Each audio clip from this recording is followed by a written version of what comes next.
बाराया गया बेला छौरिया रे, बाराया गया बेला छौरिया रे। डीके राजा सिंगर चमकल प्रेमी। बाराया गया बेला छौरिया रे,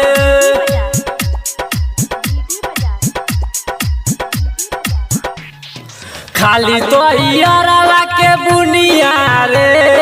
बाराया गया बेला छौरिया रे, गया बेला छौरिया रे, खाली तो यारवा के बुनिया रे।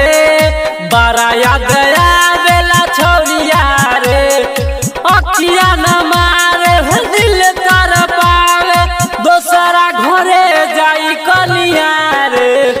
खाली तो यारवा के बुनिया रे, बाराया गया बेला छौरिया रे, बाराया गया बेला छौरिया रे। चमकल प्रेमी यादव। बाराया गया बेला छौरिया रे, वैशाली जिला के कोना में जई है, याद आई तो आपस आई है, याद आई तो आपस आई है। वैशाली जिला के कोना में जई है, याद आई तो आपस आई है। टूट गई दिलवा के डोरिया रे, बाराया गया बेला छौरिया रे, खाली तो यारवा के बुनिया रे। बाराया गया बेला छौरिया रे, बाराया गया बेला छौरिया रे,